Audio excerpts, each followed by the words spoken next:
भक्तगणों, आज आपको प्राणायाम के बारे में बताऊंगा।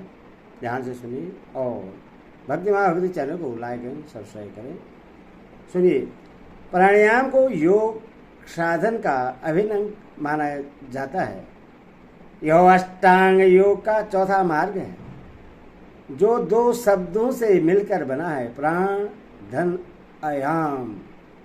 प्राण का अर्थ है जीवन शक्ति और आयाम का अर्थ है विस्तार और नियंत्रण। प्राण वायु को नियंत्रित करने की प्रक्रिया ही प्राणायाम है। यह जीवनी शक्ति व्यक्ति को श्वास द्वारा मिलती है। वायु ही व्यक्ति के प्राण बनाए रखती है। प्राचीन ऋषियों का मत था कि प्रत्येक जीव की सांसों की संख्या निश्चित होती है। यदि जीव उस सांस को अव्यवस्थित रूप से व्यय करता है तो वह एक दिन अपनी जीवनी शक्ति गंवाकर अकाल मृत्यु को प्राप्त करता है। यदि व्यक्ति प्राणायाम द्वारा अपनी सांसों को नियंत्रित करके ध्यान लगाए तो न केवल उसके प्रत्येक सांस की अवधि लंबी हो जाती है, अपितु वह इससे अपनी शारीरिक एवं मानसिक चेतना को बढ़ाकर अपने जीवन की निर्धारित सांसों की संख्या को भी बढ़ा सकता है। यह सिद्धांत पर अनेक ऋषियों के द्वारा प्रयोग एवं अन्वेषण होते रहे हैं और यह भी खोज निकाला गया है कि सांसों के प्रभाव से शरीर एवं जीवनी शक्ति का नाश सामान्य रूप से ही होता है। प्राण और अपान वायु के मिलान को ही प्राणायाम कहा गया है। हमारे शरीर में रीढ़ की हड्डी के बीचों बीच सुषुम्ना नाड़ी होती है। यह जब प्राणायाम किया जाता है तो सुषुम्ना नाड़ी में प्राण तथा अपान वायु का टकराव होता है, जिससे कुंडलिनी जागृत होती है। जब यही कुंडलिनी शक्ति जागृत होकर सुषुम्ना नाड़ी में प्रवेश करके 60 चक्रों को भेद कर सहस्त्रार में पहुंचती है तो मनुष्य की शक्तियां अपरिमित हो जाती हैं। इससे ही प्राणायाम विज्ञान कहा गया है। प्राणायाम का अभ्यास किसी खुले स्थान पर ही किया जाना चाहिए। प्राणायाम रहस्य प्रारंभ में इसे किसी गुरु के साथ ही करना चाहिए। बाद में एकाकी या शारीरिक रूप से भी अभ्यास किया जा सकता है। प्राणायाम में श्वसन प्रक्रिया का महत्व है। हमारे शरीर में विभिन्न प्रकार की गतिविधियां होती हैं जो अपने आप कार्यान्वित होती हैं, जैसे शरीर में रक्त संचार, पाचन संस्थान, हृदय का कार्य आदि। परंतु कुछ गतिविधियां ऐसी होती हैं जो हमारे नियंत्रण में होती हैं, जैसे बोलना, आंखों को ऊपर नीचे करना, हाथ और गर्दन हिलाना आदि। इन सभी गतिविधियों में सांस लेना ही ऐसी प्रक्रिया है जो स्वचालित भी है और हम उससे आवश्यकता अनुसार कम या अधिक चला सकते हैं। इसीलिए प्राणायाम में श्वसन प्रक्रिया का विशेष स्थान होता है। श्वासों को निश्चित गति से खींचते हुए फेफड़ों पर हवा भरने, उससे नियमित समय तक रोके रखने, फिर उससे एक निश्चित गति से छोड़ने और नियत समय तक फेफड़ों को हवा से खाली रखने के बाद पुनः निश्चित गति से फेफड़ों में हवा भरने की प्रक्रिया को निश्चित समय तक बार बार दोहराने की क्रिया को प्राणायाम कहा जाता है।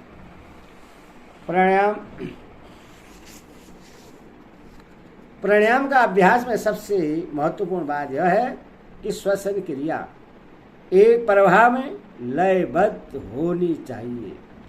इसके लिए योगी अपने हृदय की धड़कन या घड़ी का सहारा लेते हैं।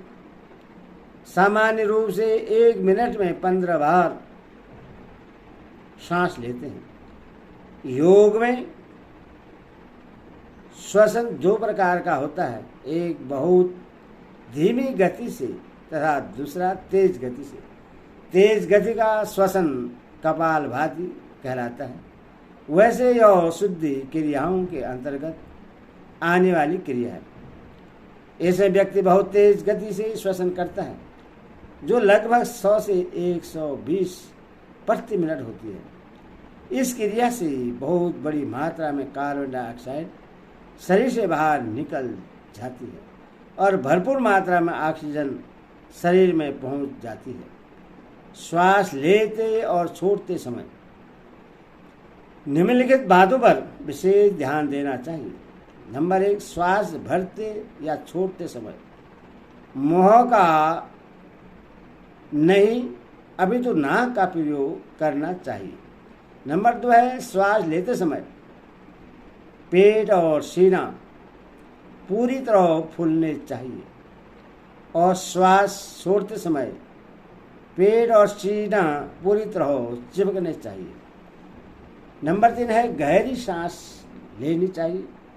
उसी के अनुसार प्रश्वास दीर्घ रखना चाहिए। श्वास लेते और छोड़ते समय जल्दीबाजी नहीं करनी चाहिए, अर्थात धीरे धीरे श्वास लेकर उसे धीरे धीरे ही छोड़ना चाहिए। 5 है, आरंभ में 1 मिनट में 10 से 12 श्वास प्रश्वास ही लेना चाहिए। इसे धीरे धीरे ही बढ़ाना चाहिए। श्वास प्रक्रिया तीव्र और मंद गति से करने का सीधा संबंध आयुष से होता है। अधिक उम्र के व्यक्ति को धीरे धीरे अभ्यास करना चाहिए। श्वास भरने और छोड़ने का अभ्यास करने से फेफड़ों की बीमारियों, जुकाम, खांसी, सर्दी, थकान को दूर किया जा सकता है। इतना ही नहीं, साधक में नई ताजगी भी आती है। प्राणायाम की प्रारंभिक क्रियाएं सुनिए। प्राणायाम को करने से पहले कुछ प्रारंभिक क्रियाएं करनी चाहिए, परंतु सबसे पहले पूरक और रेचक को समझाना आवश्यक है। प्राणायाम का रहस्य 28वां, पूरक। जब सांस को अंदर खींच कर रोकते हैं तो इस क्रिया को पूरक कहते हैं। रेचक, जब सांस को बाहर निकाला जाता है तो इस क्रिया को रेचक कहते हैं। शून्यक, रेचक करते हुए श्वास को बाहर ही रोकना, अर्थात कुछ देर तक श्वास न लेना शून्यक कहलाता है। किसी विशिष्ट साधना में ही इसका उपयोग किया जाता है। कुंभक, प्राणवायु को भीतर लेकर उससे वहीं रोकने की क्रिया को कुंभक कहते हैं। यह 2 प्रकार का होता है, ब्राह्कुंभक, आंतरिक कुंभक।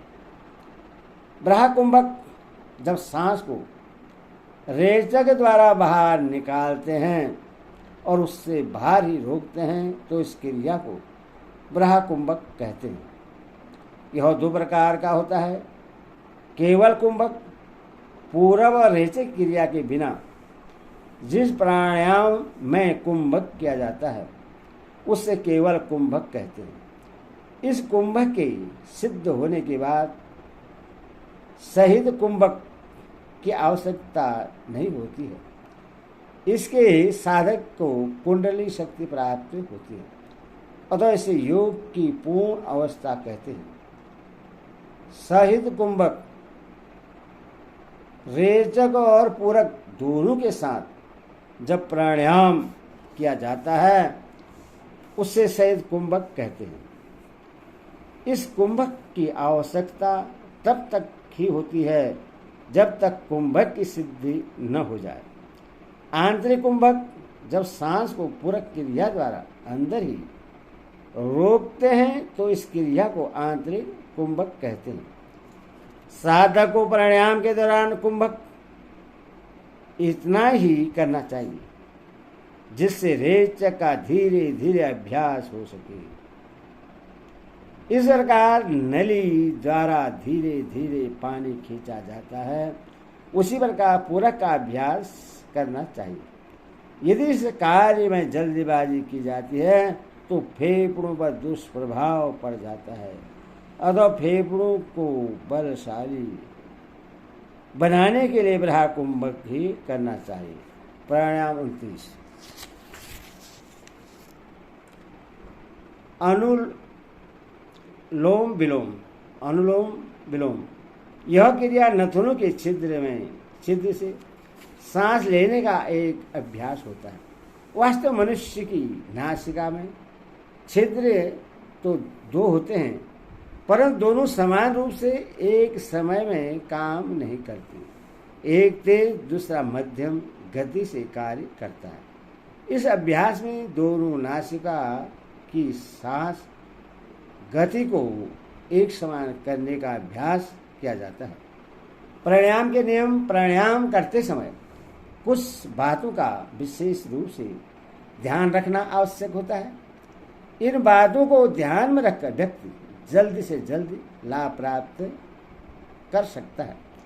ये नियम इस प्रकार है। नंबर 1, प्राणायाम के अभ्यास के लिए सबसे अच्छा समय प्रातःकाल सूर्योदय से पूर्व का होता है। यदि संभव न हो तो सूर्य निकलने के 1 घंटे के अंदर करें। नंबर 2 है, प्राणायाम का अभ्यास खुली हवा में करना चाहिए। नंबर 3 है, किसी पेड़ या लता कुंज के साए में प्राणायाम नहीं करना चाहिए। चौथा है, प्राणायाम सदा प्रदूषण मुक्त स्थान व एकांत में करना चाहिए। 5वां है, प्राणायाम के बाद कोई योगासन नहीं करना चाहिए। यदि करना हो तो प्राणायाम के अभ्यास से पूर्व करें। प्राणायाम पद्मासन में करें। पद्मासन में न लगा सकते हो तो सुखासन भी इससे किया जा सकता है। यदि व्यवस्था हो तो इसका अभ्यास करने में कमरे में ही करना हो तो कमरे की खिड़की और दरवाजे खुले रखें। 8वां है, प्राणायाम शौचादि नित्य क्रिया के बाद प्रातःकाल खाली पेट करना चाहिए। नंबर 2 है, प्राणायाम करते समय पीठ, कमर, गर्दन, रीढ़ की हड्डी, दृष्टि को एक सीधा रखें। प्राणायाम करते समय यथासंभव शरीर खुला रखें। कपड़े कम एवं ढीले होने चाहिए। यदि प्राणायाम ब्रह्म मुहूर्त में किया जाए तो बहुत फलदायक होता है। प्राणायाम करने के लगभग आधे घंटे बाद ही सात्विक भोजन ग्रहण करना चाहिए। प्राणायाम सामर्थ्य के अनुसार ही करना चाहिए। कई बार ज़्यादा अभ्यास करने से देह को कष्ट भी हो सकता है। प्राणायाम के दौरान अपने ध्यान को भटकने न दें। यदि आप ग्रस्त जीवन जी रहे हैं तो विषय भोग में अति से बचें। 16 है, प्राणायाम के प्रारंभिक दिनों में केवल 3 या 5 चक्र ही पूरे करें। धीरे धीरे एक एक चक्र बढ़ाएं। यदि किसी कारणवश प्राणायाम न हो पाया हो तो उसे पुनः 3 चक्र से आरंभ करें। प्राणायाम के लाभ। प्राणायाम का निरंतर अभ्यास करने से व्यक्ति को बहुत लाभ होता है। ये निम्नलिखित हैं।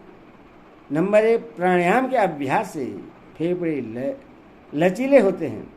नंबर 2 है, रक्त शोधन की क्रिया तेज होती है।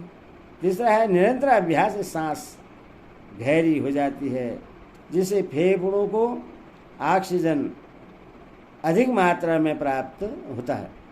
चौथा है प्राणायाम के अभ्यास से हृदय को बल प्राप्त होता है और शरीर के आंतरिक अंगों के विषैले तत्व बाहर निकल जाते हैं। 32वां प्राणायाम रहस्य। पांचवा है इसका निरंतर अभ्यास करते रहने से कब्ज समाप्त होती है तथा जठराग्नि प्रज्वलित होती है, साथ ही भूख भी अधिक लगती है। छठवां है प्राणायाम करने से नस नाड़ियां शुद्ध होती हैं, स्थायुमंडल को बल प्राप्त होता है और शरीर बलशाली एवं दीर्घायु होता है। सातवां है प्राणायाम से मस्तिष्क को असीमित बल प्राप्त होता है। आठवां है बिना ध्यान के प्राणायाम के कारण रक्त अधिक मात्रा में मस्तिष्क में पहुंचता है, जिससे इसके विकार नष्ट हो जाते हैं, इसकी शक्ति भी बढ़ती है। नवा है इससे कफ, पित्त और वात त्रिदोषों का नाश होता है। 10वां है प्राणायाम से कब्ज, गैस, मधुमेह, मोटापा, एलर्जी, माइग्रेन, रक्तचाप, पुरुष और स्त्रियों के यौन संबंधी रोग, श्वास रोग, कोलेस्ट्रॉल, अम्ल पित्त, कैंसर आदि साध्य रोग दूर होते हैं। 11 है इसे चेहरे की झुर्रियां पड़ना, मुख की आभा कम होना, बालों का झड़ना और सफेद होना आदि से बचा जा सकता है। 12 है प्राणायाम का निरंतर अभ्यास करने से काम, क्रोध, मोह, लोभ, अहंकार आदि का नाश होता है। 13वां है चक्रों के जागरण, शोधन और भेदन द्वारा कुंडलिनी शक्ति प्राप्त होती है। आंतरिक शुद्धि होने से मन शांत, प्रश्न, डिप्रेशन रहित और नकारात्मक विचारों से मुक्त हो जाता है। 15 है ध्यान मुद्रा में लगातार बैठने से समाधि की अवस्था प्राप्त होती है, जिससे विभिन्न प्रकार की सिद्धियां भी हासिल की जा सकती हैं। मनुष्य की रोग प्रतिरोधक क्षमता